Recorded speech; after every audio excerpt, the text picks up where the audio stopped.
Welcome, my name is Nick and this is To the Frickin' Point Friday. And today we're gonna get to the frickin' point about how to take the best photos with your iPhone. We're in Joshua Tree here and we're just gonna get some of that hands-on experience that you need to get those IG bangers with your phone, because you know you need them. First thing you're gonna do is you're gonna turn off your flash, get rid of that, you don't want it on. The second thing you're gonna do is you're gonna use your rule of thirds. So we turned on that grid. There's 2 lines on the top and then there's 2 lines on the sides.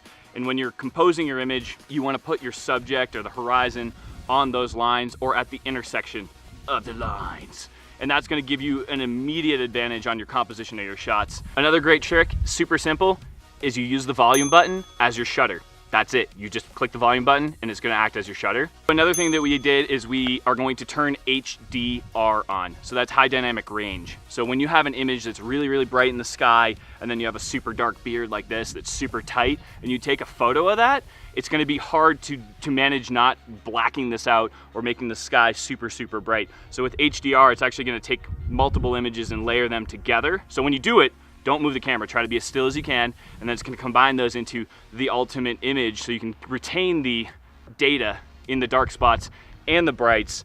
And when you have that ticked on in your settings that says keep normal, you're gonna get the HDR photo and the normal photo. Just in case the HDR doesn't come out, you're set. You got a normal one just in case backup. So let's say you're taking an image of something and you want to focus on a subject, you want to get like a shallow depth of field on that subject. On your phone with your finger, you push down on the subject and you hold it, and then that's going to turn on the AE/AF lock. So that's going to lock your focus and that's going to lock your exposure to that point that you push down on. You can change it by tapping the screen again and it'll remove it, but that's going to allow you to like maybe get a really sick shot of a detail on whatever you're shooting. Another thing you can do is you can adjust your exposure on your images on your phone manually. So what you do for that is you tap on your image and there's gonna be a little sunshine icon, sunshine, and there's a meter on the side, and you slide your finger up and it's gonna bring the exposure up. And you slide your finger down, it's gonna bring the exposure down. So when you're shooting something, it might be automatically exposing a certain way and you're like, I need this to be darker. And you can adjust that manually with that feature and get the image right instead of having this like really blown out image. And another great tip is if you hold down your shutter, it's gonna do a burst. So if you're doing some sort of action shot or you're getting someone moving and you wanna have multiple options, or if you're taking a family photo and your Uncle Bob is always picking his nose or something, you can hold the burst and be like, Bob, get your finger out, and boom, that shot right there where it's out, perfect, you nailed it because you did the burst mode. Sick. You can also use the 2 lenses depending on what phone you have. On my phone I have 2 lenses, so I have the 1X and then the 2X, it's right on the bottom. If you tap that in, it's an actual second lens on your phone and you can get a telephoto shot with that. Instead of zooming in, it's gonna be really good quality.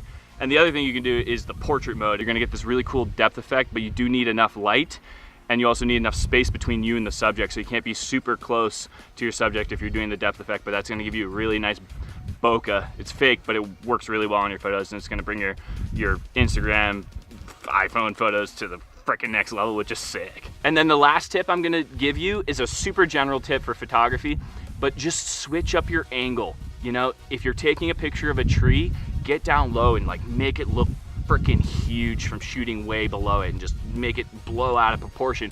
Or maybe you're shooting on top of something down, like shooting down. Like just change your perspective, move your camera around. Don't walk around and be like, just taking it all eye level. Like get down there, get in it, like crush it with some different angles. Woo, frick yeah! If you apply these tricks and tips to taking photos with your iPhone, you're gonna take better pictures, and that's awesome. And when you do, post them on your Instagram, and when you do, tag me at NixFort. I wanna check them out. If you dig this video, give that thumbs up a clickety-clackety. If you aren't yet subscribed, please do so below, and I'll see all of you guys in the next video. Peace.